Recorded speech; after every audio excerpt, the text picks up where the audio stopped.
Olhando os teus rios, lembrando os canaviais de Igarapé-Miri. Quanta saudade me traz, tens a festa de Santana, tua santa padroeira. Eu vou rever essa terra de gente hospitaleira. Eu vou rever essa terra de gente hospitaleira. Mês de junho tem encantos que cultivas com emoção. É riqueza do teu povo, a festa do camarão. E quando chega setembro, tem o esplendor do açaí. Ah, isso tudo me lembra de Igarapé-Miri. Ah, isso tudo me lembra de Igarapé-Miri.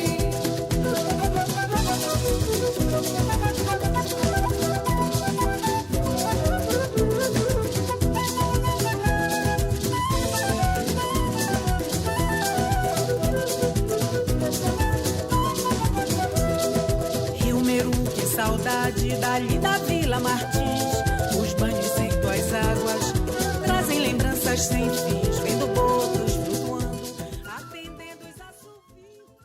A gente tem muitos casos dos antigos. Meu avô era um contador de história, contava casos pra gente. E muitos casos. E a gente ficou conhecendo através deles, né? Muitos idosos, as pessoas que trabalhavam aqui, que começaram aqui, que até uns já até morreram, a maioria já morreu, já faleceu. Mas aqui nessa região, aqui nessa localidade, tinha a história do Curupira, que falavam, uma senhora falava que tinha um Curupira, né? Tinha a história de Matinta Pereira. Com o meu avô contava a história de cobra grande. História de boto, muitas histórias. A gente ouvia muitas histórias. Tinha o boto, tinha a história do boto. Tinha uma tal de caiarara, que tinha mina de gente que quando estava fazendo força e batendo de pé e tal, era obrigado a segurar. Era assim, que espírito não sei de que e tal. Eu tinha um irmão que era 8 para segurar ele. Através disso a gente andava muito no mato e o povo daquela acreditava muito nessas coisas. Viu? Acreditavam em pajé, acreditavam em lobisomem, acreditavam em boto, na lenda do boto, e que morto voltava e tal. Essas eram a nossa lenda aqui. E a gente ia para o mato e aquilo, tudo que passa na mente da gente, acontece. Então assim, sabe, era verídico. Esses casos antigamente era muito assim. Caso de assombração que existia, né? A visagem. E assombrava mesmo, sei lá, hipnotizava, sei lá. Hoje em dia a gente conta para os nossos filhos, para os nossos netos, para as crianças, até mesmo a gente fazia essa contação de história na escola, mas eles têm isso como um mito, né? Como lenda. Mas antigamente, na nossa época, não era lenda, era realidade, porque a gente tinha realmente medo. Aí tem o Igarapé, essa estrada atravessou toda essa cultura deles e nossos que nós tínhamos aí, né? Boto, Matinta Pereira, que nesse tempo tinha, né? Que as pessoas viam, assobiavam e viam. E não tem mais. Porque aqui era mata, mas hoje foi toda essa cultivação, a gente cultivou tudo isso aqui, está tudo em capoeira, aí não tem onde lá se esconder. Porque a gente é acompanhado de uma pessoa, assim, de um espírito mau, chamado o Satanás, né? Que está dia a dia no lado do povo, querendo ganhar, e ele também é um professor. Então ele dá essa dica tudo para a mente da gente, aí acaba que acontece, a gente vê a curupira, como eu cheguei a ver, uma sombra atrás de uma seringueira. Que onde ainda tem essas pontas de mata, lá tem a curupira, assim. Ela existe, né? Onde tem a mata verde, né? Que não tem, Então lá tem que ter cuidado porque os bichos estão amuitados lá, porque estão acuados, né? E é gente para todo lado, onde tem uma áreazinha de mata que dá para se esconder lá que ele está. Ninguém se engane de ir olhar dentro de um buraco de angelim grande lá no mato que o bicho está guardado lá dentro. É.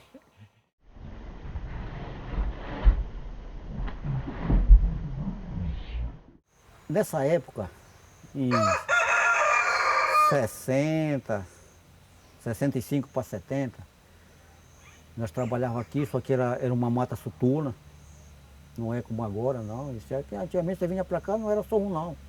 Você havia uma equipe para trabalhar, né? E o meu irmão veio para cá e casou, subiu para cá para o centro com a família, ele só tinha um filho. Chegou aí na casa e deixou a menina, a cunhada dele, que era babá do menino, e foram para a roça, ele com a mulher, pelas umas 3 horas da tarde. E nisso ela pegou a criança, a menina, botou em cima dela aqui e estava balançando na rede lá, né? Ficava mais afastada da casa para ali. Nisso, que ela olha assim para o porto da casa e viu aquela velha. Aquela velha vinha subindo, né? Os cabelos aqui na cara. Ela ficou olhando e a velha veio. E quando chegou perto dela, ela começou a adormecer, né? Ela já estava moçotazinha assim. E aí, chegou lá, botou a mão no moleque, que queria levar o pequeno. E aí ela transformou, pulou no moleque, segurou o moleque e a velha disse que puxava da mão dela e ela segura no pequeno, né? E aí foi aquela coisa, passava a ação dela que e já estava ouvindo da roça. Quando chegou lá, só ouviram a zoada dela, né? Me solta, me solta, me solta, não leva ele, não leva ele. E aí ela veio, a mãe, o pequeno veio, chegou, era ela que estava naquele desespero dentro da rede. E aí ela pegou, chamou ela aí, ela já estava quase doida. Que a curupira assombrou ela. Ela rolou pelo mundo experiente da terra para ver se afastava o espírito mal da bicha. Mas nesse tempo mesmo, existia a curupira. Agora que dizem que não tem mais, mas eu ainda calculo que tem. Eles acreditavam mesmo que tinha, porque uma senhora, ela dizia que ela via uma pessoa assim, um ser, né? Não vamos dizer que é uma pessoa, ela via um ser, uma criatura, que ela dizia que aparecia com cabelo grande e que metia medo para eles no caminho. Inclusive aqui, nessa região aqui, o meu pai ele tinha um sítio aqui na beira desse igarapé. Aí a minha irmã, ela contava que ela viu uma vez essa mesma criatura correndo atrás deles, que queria pegar o meu irmão menor que ia com ela. Teve outra história do outro vizinho ali mais na frente, que o menino, eles deixaram, iam para a roça, deixava a menina sozinha, com a tia com o sobrinho, que ele era bebê. E eles contam que diz que essa criatura chegou a querer levar essa criança. Aí essa senhora, uma senhora Dona Marinha, que é a bisavó do meu genro, ela trabalhava aqui numa roça. E quando ela ia sozinha, ela falou que ela via essa criatura que aparecia de cabelo de fogo, que eles falavam que era curupira ou velha do Juteu. Ela tinha até um nome, falavam velha do Juteu, que é aquela localidade. Ela se aborrece, ela não gosta que você tire graça com a cara dela. Ela é muito feia e brava. É. Ela é muito feia. Ela faz uma vadeira com você no mato. Vamos dizer, você, por exemplo, é um caçador. Você diz, eu estou acostumado a caçar nesse mato aqui o dia todo. Aí você vai, né? Se ela se amar com você, ela vai fazer uma sacanagem com você. Se você não for o cara bom de mato para se defender dela, você vai ficar lá. Ela vai lhe trair, ela vai rodar, que você nunca mais acerta o lugar da casa. Você anda o dia inteiro, quando você vê, você está no mesmo lugar. Aí ela aparecia para cá, uma vez que a minha irmã falou que correu atrás dela com meu irmão, que ele era menor. Aí ela disse que quando ela olhou para trás, tinha um pau grande, aqueles pau grandes na beira da mata, né? Que isso aqui era tudo mata. Isso aqui não era assim, né? Aqueles caminhos longos que as pessoas se deslocavam, por exemplo, vinham lá do rio trabalhar aqui. É uma distância. Eles vinham no casquinho, remando pelo igarapé, chegava aí. Era dificilmente vir uma pessoa sozinha, não vinha. Mas como eles eram, os antigos, eles eram corajosos. Muitas pessoas viram o movimento dela, né? que ela quer um cachorro no mato de noite, que ela manda, ela caça de noite. Se a pessoa remedar o cachorro dela, aí ela vem para cima de você, do cara que está remedando, ela não gosta.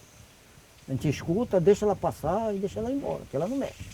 Mas se você chamar o cachorro dela ou remedar ela, ela vem. Eu caçava, aparecia um gritador, a gente trabalhava na roça lá, aparecia um gritador, quando esse gritador gritava na ponta, a gente tinha que largar tudo e vir embora. Aquilo que era tá curupira, né? Saci-pererê.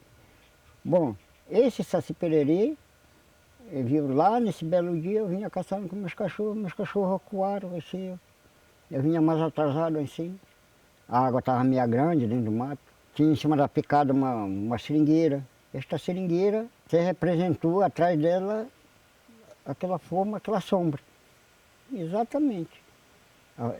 Na minha mente, talvez, ou na minha vista, naquele momento apareceu aquele neguinhozinho com cachimbo na boca e só uma perna aqui. Passou de repente também, eu fiquei ali um pouquinho adormecido, sabe? Como diz o ditado nosso popular aqui, depois que o sangue levantou de novo, aí eu chamei meus cachorros também, eu vim embora.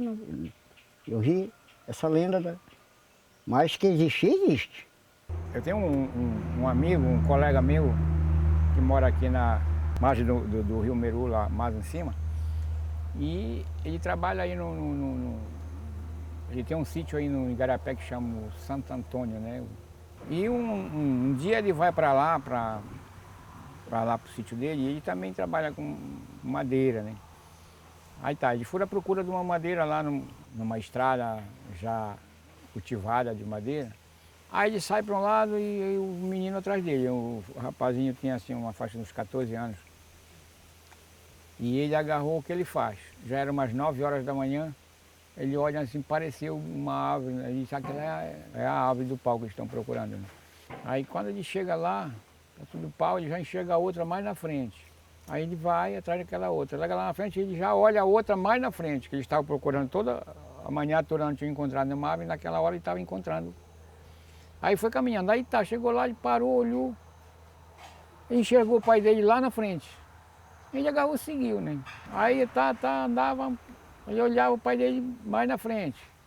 E ele foi seguindo aquela pessoa, né? Que ele dizia que era o pai dele, mas quando acaba não era o pai dele tinha ficado aqui para trás, para a beira, né? Também procurando para o outro lado. Depois o pai dele achou que já era hora de vir, era umas 10 horas. Aí gritar, chama pelo nome dele e ele não escutou.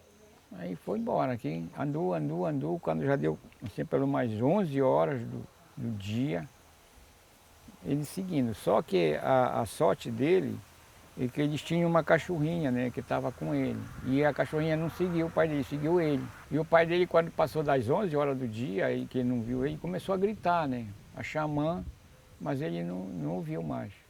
E ele pegou essa mata aí e foi embora aí para a banda do Munju. Aí andou o dia quando ele se deu conta dele, que não era o pai dele, que aí tá, quando essa pessoa que ia levando ele, viu que ele já estava dentro da mata, que ele não, aí desapareceu dele. Aí foi que ele se deu conta que ele estava só no mato. Aí ele não viu mais o vulto, só a cachorrinha via. Porque aqui e acolá a cachorrinha coava, né? Papai olhava, mas não enxergava nada. Aí foi ser que ele andou até anoitecer.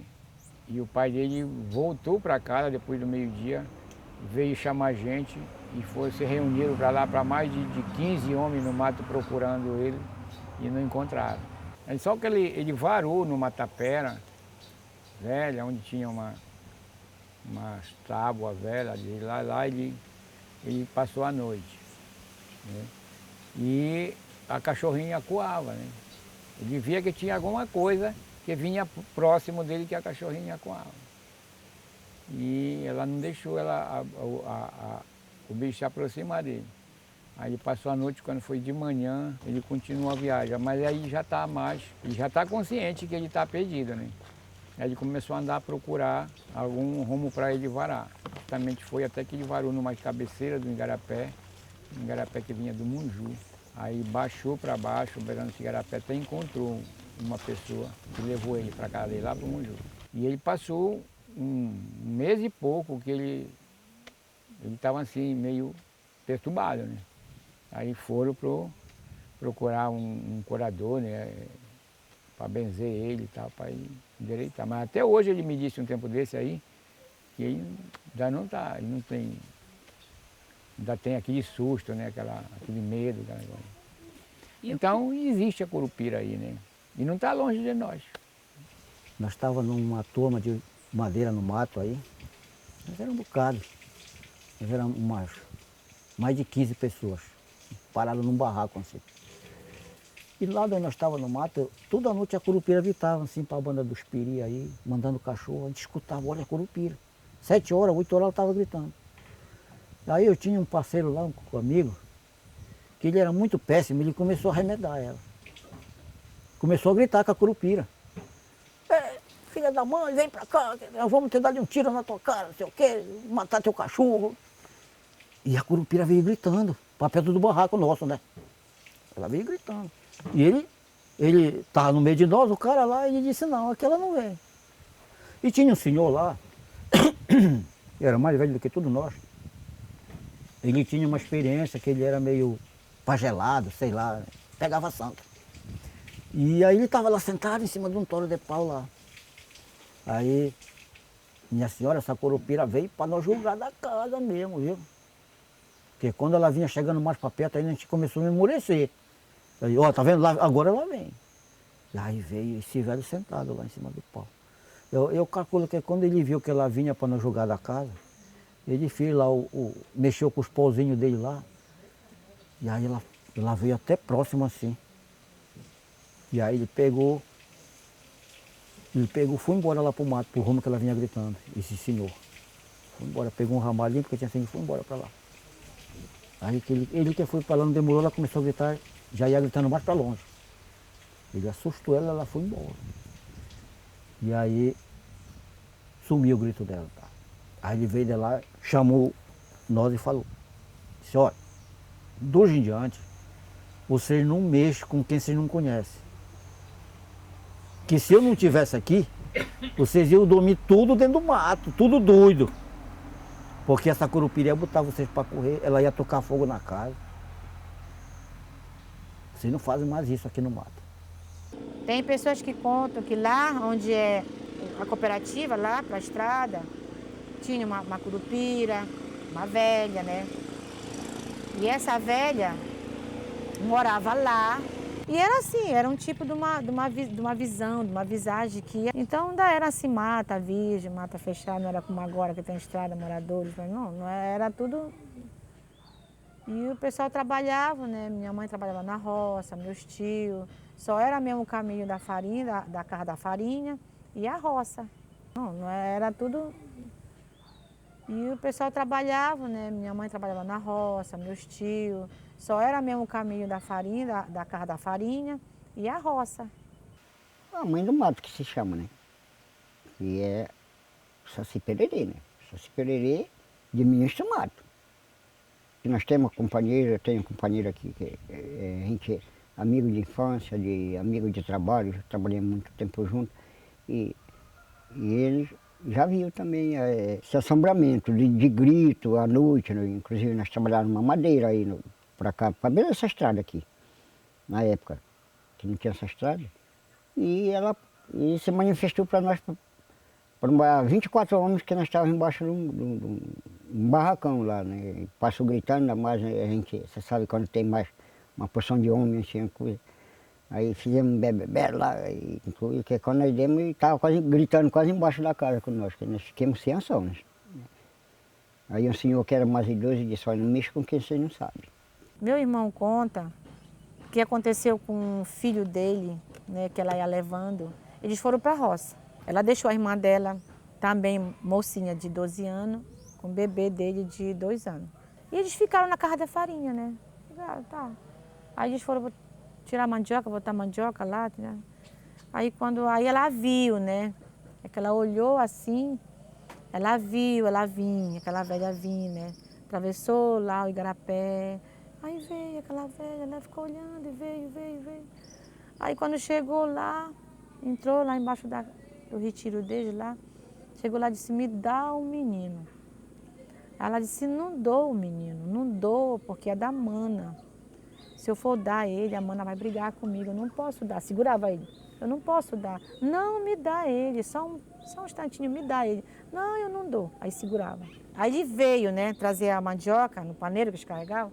Aí ele viu o grito dela, gritava assim, mana, mana, ela quer levar ele, mana. Aí ele ouviu longe, né? E aí ele andou, chegou. Quando ela percebeu que ele vinha chegando, ela deixou o menino e foi embora. Foi embora, a velha, foi embora. Aí ele chegou. Quando ele chegou, o menino estava no chão e ela estava na rede. E aí ele chegou, jogou lá o paneiro da coisa, disse assim, o que aconteceu? Ele disse assim, ela queria levar o neném. Ela ia levar o neném, lá vai ela ali. Lá vai, mas quem? Lá vai ela ali. Ele disse, mas quem? Não estou vendo ninguém. Parece que ela estava naquele momento, né? Hipnotizada naquele momento. Aí a mãe dele chegou, aí o menino estava, parece que o menino estava desmaiado, né? Aí ela foi, pegou a criança, meu filho, tá, pegou. E eles tiveram que amarrar ela, que ela já estava com a força, ela já tinha sido assombrada pela curupira. E essa menina só faltou morrer. Aí chamaram os vizinhos, aí teve que arrumar todos os troços de tarde, colocar tudo na sacola, aí embora para o rio, porque ninguém pode ficar mais aqui.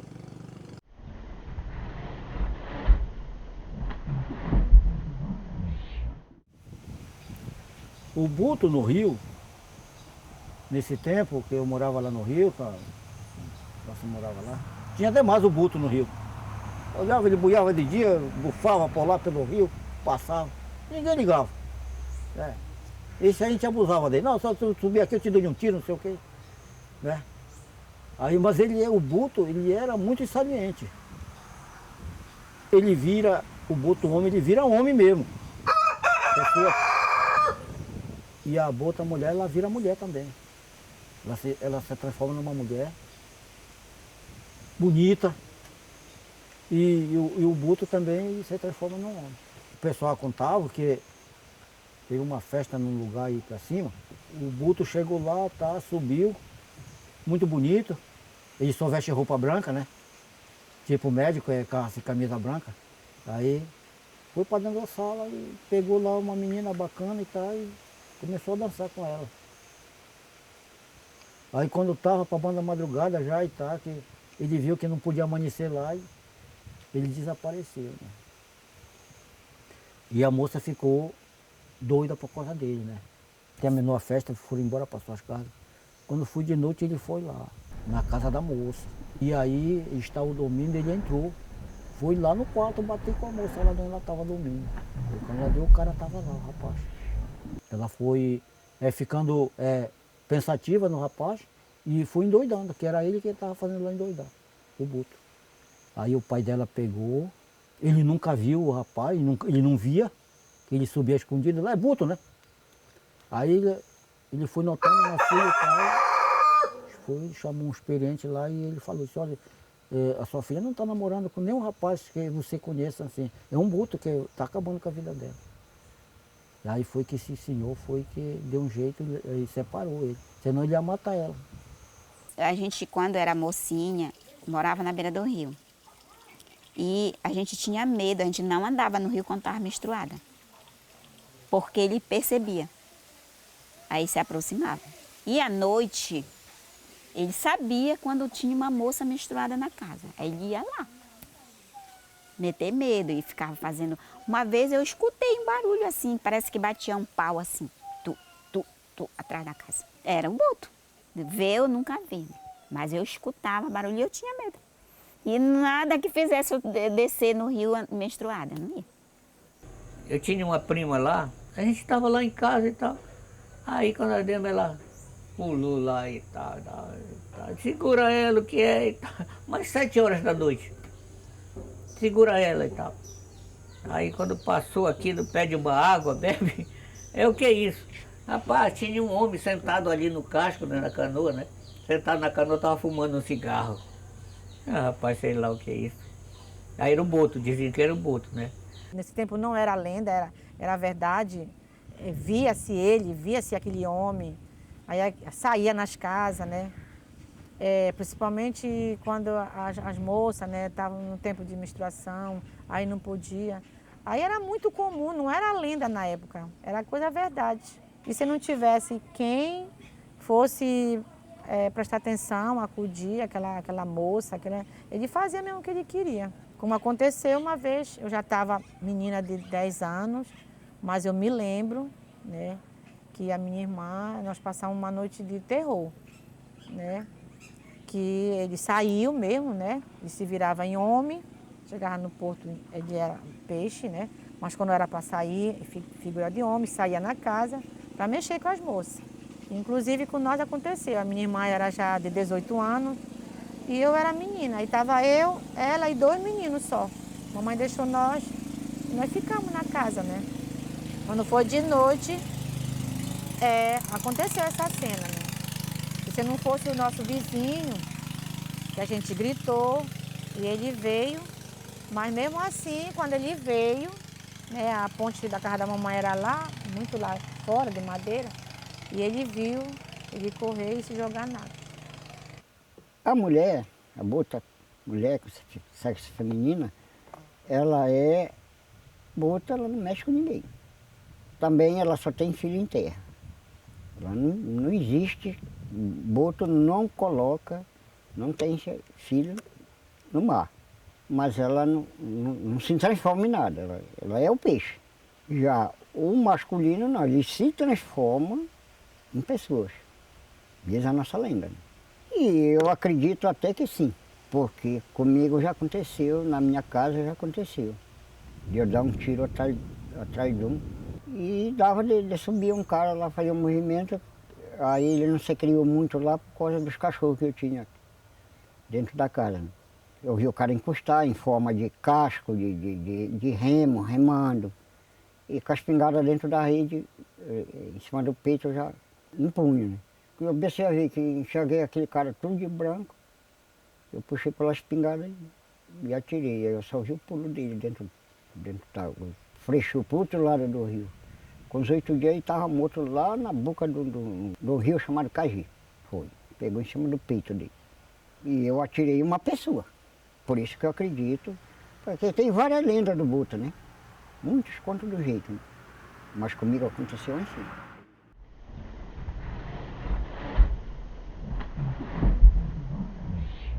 A matita pereira que o pessoal fala, né, que é um pássaro grande, eu nunca vi ela.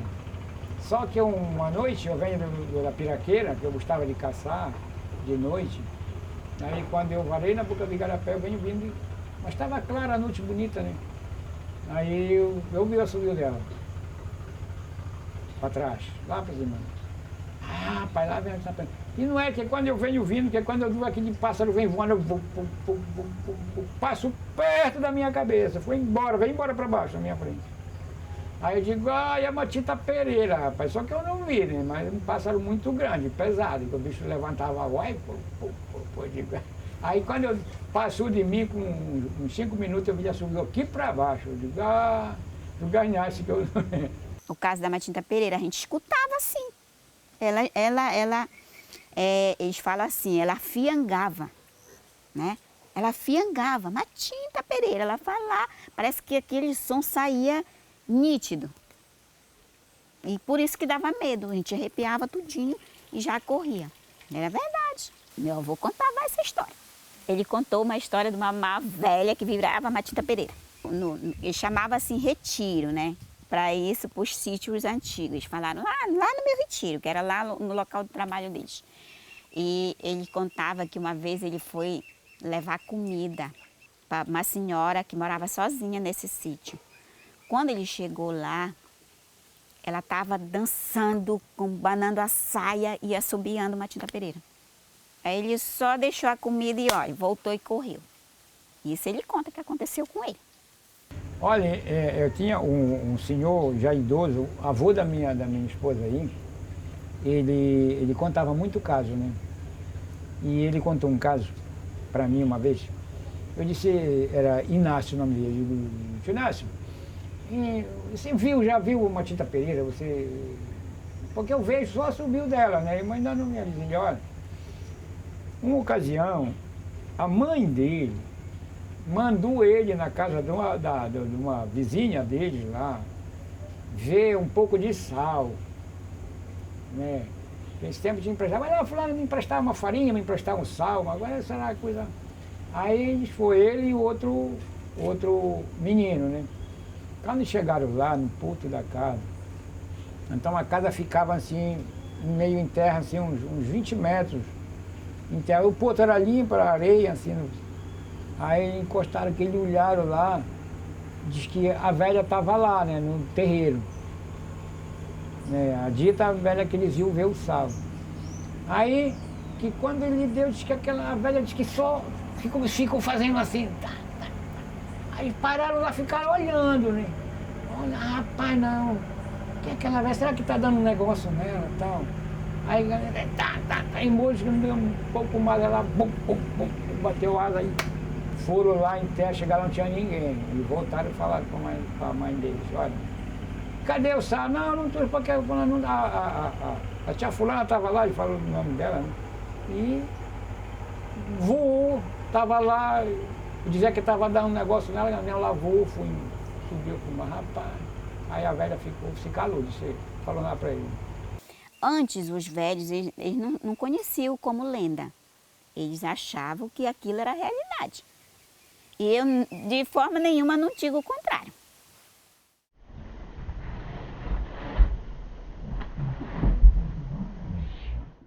A Yanga, ela é invisível. Você não vê ela. Você está, por exemplo, 6 horas num centro sozinho assim, ou com um parceiro. Você diz assim, você, por exemplo, convida aqui o meu irmão, rapaz, bora ciscar um caminho para nós matar uma caça hoje. Tá, bora. Chega lá no mato, você cisca o caminho, ou limpa o rego e tal. Porque quando dá 6h30, 7 horas, ela dá um subiu perto de você. Se você não conhecer que ela é uma Yanga, você já vai correr de medo. Horrível, né? Aí, mas você já sabe que é a Yanga, você aguenta por lá. Né? Ela não vem de mexer. Se você não mexer com ela, não te mexe. Ela pode estar subiando para lá, você está na sua. Só que você não mata nada. Melhor, se você ver ela subiar, pegue sua sacola e vai embora. Porque você vai ficar a noite toda naquele lugar e você não mata nada. Eu calculo que ela é uma dona da floresta, assim, porque ela é do mato, né? Ela vive no mato e a gente, eu não posso nem dizer que espécie de pássaro ou de animal ela é, que a gente não vê.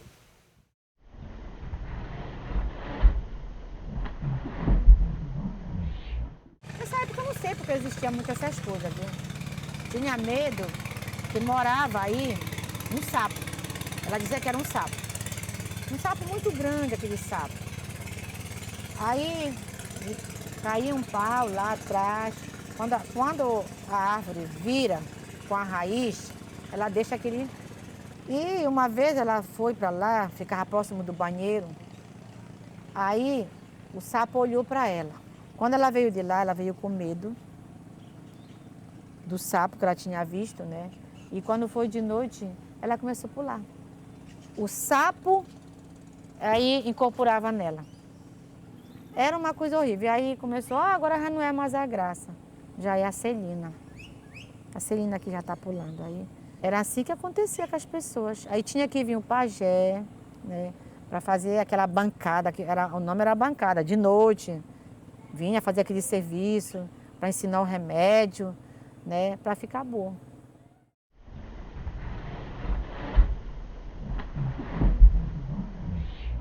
Era muito comum, antigamente era muito comum. E a gente tinha assim uma afinidade com eles, né? Uma importância a gente dava para os pajés, que em casos de doença, assim, certas doenças, eles davam um jeito mesmo. Principalmente essas doenças de que na época eles pulavam caiarara, né? Do nada, né? Quando a gente dava, olha, a fulana de tal, fulana tá pulando caiarara, tá pulando, é um espírito. E na época dava muita gente de noite para ir para a casa dessa pessoa que estava pulando caiarara. Tinha que vir o pajé. Só não era médico que dava jeito, era o pajé que vinha, aquele remédio da terra, aí benzia, fazia aquelas sessões, né, os dias da semana, para retirar aquele espírito.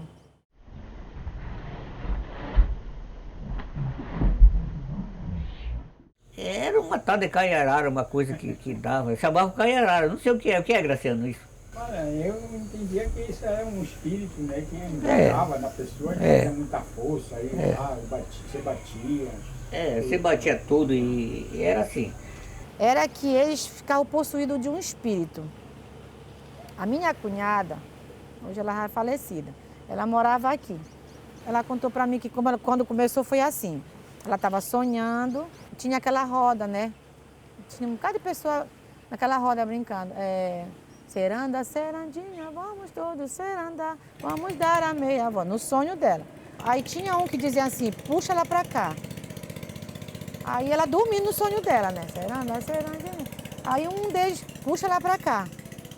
Uma das vezes, né, quando esse da roda, seranda, serandinha, disse assim, puxa ela pra cá, aí ela se esqueceu dela. Na verdade, puxaram mesmo, né? Aí ela esqueceu dela, aí ela deu um grito e começou a gritar. Ela já não estava mais sentindo ela mesmo, né? Começou a gritar e aí o pessoal se acordaram, aí vieram ver, ela começou a delirar, começou a fazer força, força. Aí chama os vizinhos, tá, segura, pronto. Ela não ficava mais nela. Aí era força mesmo, se não segurasse, corria, ia cair na água, ela ficava assim, possuída por aquele espírito. Aquele espírito ficava dominando as pessoas que não tinha quem, não podia deixar. Aquela pessoa corria, jogava na água e morria. E não era só aqui nesse lugar, mas acontecia na redondeza do Meru. A gente sabia de casa, olha, fulano está pulando caiarara, fulano está assim, fulano está assim.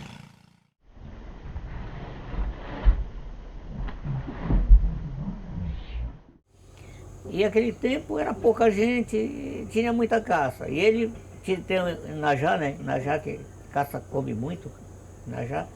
Aí ele fez o mutão, a gente trata de mutão, um negócio, marra umas varas assim, e senta lá e espera a caça. A caça vem, o cara tira. Aí estava sentado lá no tal mutão dele, ele contou que ele viu assim, uma zoada assim, muito, que tem o macaco, tem a guariba, tem macaco prego, tem essa coisa tudinho. Aí ele ficou assim, rapaz, vem um macaco prego aí, vem me espantar a caça. Só que ele viu que a zoada era muito, o cabra era muito pesado, né? Vinha fazendo muita zoada naqueles árvores grandes. Aí chegou e ficou olhando assim. Aí ele viu, sacudiu uma árvore grande lá, ele olhou, vinha um cara enorme por cima do galho. Só que ele não enxergou a cabeça do cara. Ele disse, rapaz, é um homem sem cabeça. Também disse que caiu assim, sei que deu um negócio nele. Aí caiu a espingarda, o sobrinho dele ia passando lá, assim, já tarde, né? Viu ele lá, disse, o que você está fazendo aí, tio? Tá, não, tá. Levou ele para casa dele. Passou os dias lá para ele se endireitar, fica bom.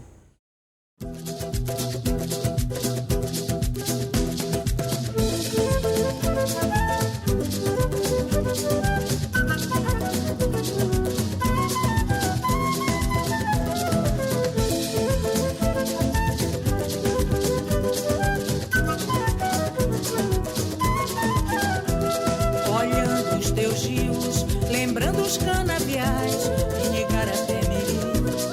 Quanta saudade me traz, tens a festa de Santana, tua santa padroeira. Eu vou rever essa terra de gente hospitaleira.